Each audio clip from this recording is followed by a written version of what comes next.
Assalomu alaykum. Dunyo va mintaqa geosiyosatida voqealar rivoji shu qadar tezlashib ketdiki, unga ulgurish qiyin bo'lib qoldi. Bugungi sonimizda siz hech qayerda eshitmagan va tahlil qilinmagan eng qaynoq xabarlarni tayyorlab qo'yganmiz. Bunyodkor komandasi safiga kelib qo'shilgan yangi braziliyalik futbolchilarga Rossiya osmonida nimalar bo'lyapti? Ukraina Moskvaga urush boshlangandan beri eng yirik ommaviy dron hujumlarini uyushtirdi. 1000 dan ortiq dron bir sutkada urib tushirilganligi aytilmoqda. O'zbek futbolidagi 16 yillik mojaro yana alanga ola boshladi. Afsonaviy Rivaldo va Bunyodkor o'rtasidagi millionlab dollarlik qarzni endi kim to'laydi? Klubni FIFA sanksiyalari kutmoqdami? Yaqin Sharqda yangi urush ostonasi. AQSh Eronga 5 ta qat'iy shart qo'ydi. Isroil esa Eron bilan urush oldidan Iroq cho'llariga maxfiy harbiy bazalar qurgani fosh bo'ldi. Mintaqa va dunyodagi eng maxfiy parda orti o'yinlari haqida bilmoqchi bo'lsangiz, videoni oxirigacha ko'ring. Kanalimizga obuna bo'ling, qo'ng'iroqchani bosib qo'yishni unutmang. Ukraina kecha 17-mayga o'tar kechasi Rossiyaning Moskva shahri va Moskva viloyatiga yirik dron hujumlarini amalga oshirdi. Bu haqda viloyat meri Andrey Vorobyov xabar berdi. Uning ma'lum qilishicha, hujum oqibatida kamida 3 kishi halok bo'lgan, yana 17 kishi jarohat olgan. Keyinroq Hindistonning Moskvadagi elchixonasi qurbonlar orasida Hindiston fuqarosi ham borligini bildirgan. Hujum ortidan Ximki, Krasnogorsk, Didovsk, Narofominsk okrugi, Zelenograddagi turar joy binolariga zarar yetgan.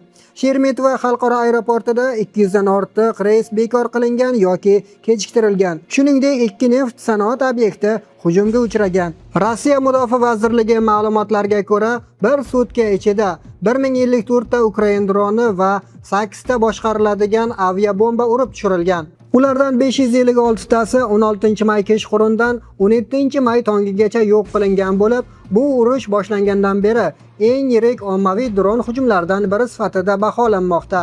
Rossiya Tashqi ishlar vazirligi mazkur hujumni terrorchilik akti deb atagan. Ukraina prezidenti Volodimir Zelenskiy esa tungi hujumni Rossiyaning Ukrainaga, jumladan 14-may kuni Kiyevdagi 9 qavatli uyga berilgan raketa zarbasiga adolatli javob deb atagan.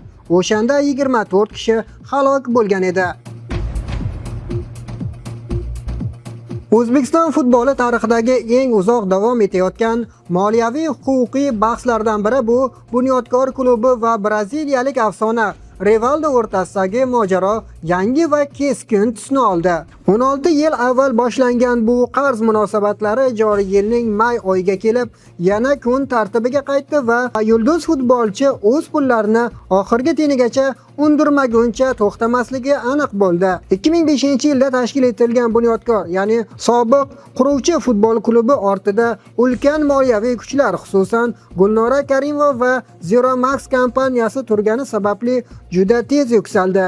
Klub 2008-yilda transfer bozorini larzaga keltirib, tarkibiga Rivaldoni qo'shib oldi. Uning yillik maoshi soliqdan tashqari 6 million yevro etib belgilandi. Biroq 2009-yildan boshlab Zero Max inqirozga uchradi va 2010-yilda bankrot bo'ldi. Oqibatda futbolchilarga maosh to'lash to'xtatildi va Rivaldo shartnomani buzib sudga murojaat qildi. Uzoq yillik sudlar va tortishuvlardan so'ng Xalqaro sport arbitraj sudi Bunyodkor zimmasiga Rivaldo va boshqa braziliyalik futbolchi Denelsonga jami 9,2 million yevro, taxminan 124 milliard so'm to'lash majburiyati yuklandi. Shundan Rivaldoning o'ziga to'lanmay qolgan bonuslar va kompensatsiya sifatida 8 million yevrodan ortiq mablag' ajratilishi belgilandi. Klub rahbariyati bu qarzni O'zbekneftgaz aksiyadorlik jamiyati yordamida bir necha yilda to'lashni rejalashtirgan edi. Biroq yangi davlat siyosatiga ko'ra, davlat idoralari va kompaniyalarning futbol klublariga homiylik qilishi taqiqlandi.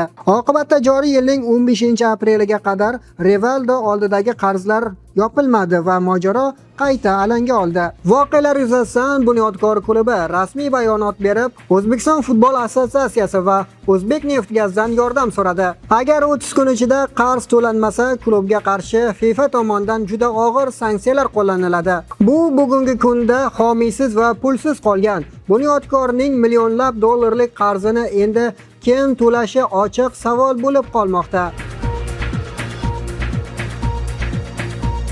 AQSh Eron bilan tinchlik muzokaralarini qayta boshlash uchun o'zining 5 ta asosiy shartidan iborat bo'lgan ro'yxatini topshirdi. Bu haqda Fars News agentligi xabar bermoqda. Xabarda keltirilishicha, Washington ilgari surgan talablar quyidagilardan iborat. Bulardan biri, AQSh urush oqibatida yetkazilgan zarar uchun Eronga hech qanday kompensatsiya to'lamaydi. Eron 400 kilogramm boyitilgan uranni mamlakatdan olib chiqib AQShga topshirishi kerak. Mamlakatda faqat bitta ishlayotgan yadroviy majmua qoldirilishi lozim. AQSh muzlatilgan Eron aktivlarining ko'pi bilan 25% ozod qiladi. Barcha frontlarda, jumladan Livandagi urushni to'xtatish masalasi faqat muzokaralar jarayonida hal etilishi mumkin. Ekspertlarning fikricha, Oq uy bu shartlar orqali muammoni diplomatik yo'l bilan hal qilishni emas, balki urush maydonida erisha olmagan maqsadlariga muzokara stoli ortida erishishni ko'zlamoqda. Mazkur talablar Eronning biroz avvalroq AQSh oldiga qo'ygan 5 ta shartiga javoban yangradi.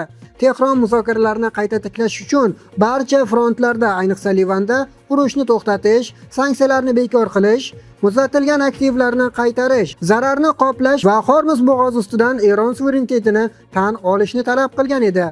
AQSh prezidenti Donald Tramp Eronning bu takliflarini qabul qilib bo'lmaydigan deb baholagandi. Hozirda ikki davlat o'rtasida aprel oyi boshida tuzilgan vaqtinchalik o't ochishni to'xtatish rejimi amal qilmoqda. Biroq shunga qaramay tomonlar o'zaro vaqti bilan bir-biriga harbiy zarbalar berishda davom etmoqda. AQSh gazetasining xabar berishicha, Isroil kuchlari 2024-yil oxiridan beri Iroq g'arbida vaqtinchalik joylarni tayyorlab kelayotgan bo'lgan. The New York Times va The Wall Street Journal nashrlarining xabar berishicha, Isroil-Eron urushi va Eron bilan mojaro fonida Iroqning g'arbiy cho'lida, xususan Saudiya Arabistoni bilan chegara yaqinida ikkita maxfiy harbiy post qurgan. Ushbu maxfiy bazalardan biri barpo etishda tayyorgarlik ishlari 2024-yil oxiridan boshlangan bo'lsa, mart oyi boshida Isroil maxsus kuchlari ushbu obyektga yaqinlashgan Iroq harbiy bo'linmalariga hujumlar uyushtirgan. Mazkur obyektlar Isroil maxsus kuchlari uchun logistika markazi va urib tushirilgan uchuvchilarni qidirib qutqarish bazasi bo'lib xizmat qilgani aytilmoqda. Ushbu ma'lumotlar Iroq ichidagi vaziyatni keskinlashtirib yubordi. Iroq qo'shma operatsiyalar qo'mondoni o'rinbosari general-leytenant Qays al-Muhammadaviy Bag'doddan taxminan 100 kilometr janubi-g'arbda joylashgan Karbalo yaqinidagi Najaf cho'lida shaxslar yoki harakat haqida xabarlar olganini tasdiqladi. Biroq u har qanday xorijiy kuchlarning mavjudligini rad etib quyidagicha fikr bildirgan. Bu joyda biron bir kuchning bo'lishi uchun hech qanday kelishuv yoki rozilik shartlari yo'q deb bayonot bergan. Shu bilan birga Iroqning Karbalo operatsiyalari qo'mondoni Al Jazeera telekanaliga mart oyida Najaf cho'lida Isroil harbiy guruhi aniqlanganini, biroq ular hududda 48 soatdan kam vaqt qolganini ma'lum qildi.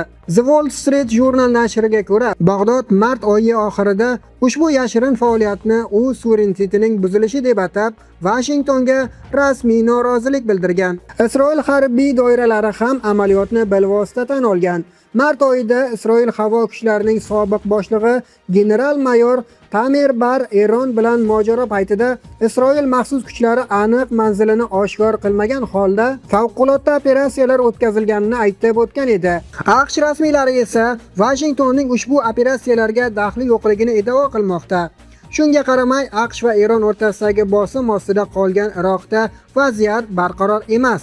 Mart oyida AQSh kuchlari Bag'dod aeroporti yaqinidagi obyektlarga qilingan hujumlarga javoban xalq safarbarlik kuchlariga zarbalar bergan edi. Ushbu maxfiy obyektlar haqidagi xabarlar Eronning ham keskin e'tiroziga sabab bo'ldi. Tehron bu masalani Iroq rasmiylari oldida qat'iy ko'tarishini ta'kidladi. U Tel Avivni mintaqani ataylab beqarorlashtirishda ayblab, quyidagi fikrlarni aytgan.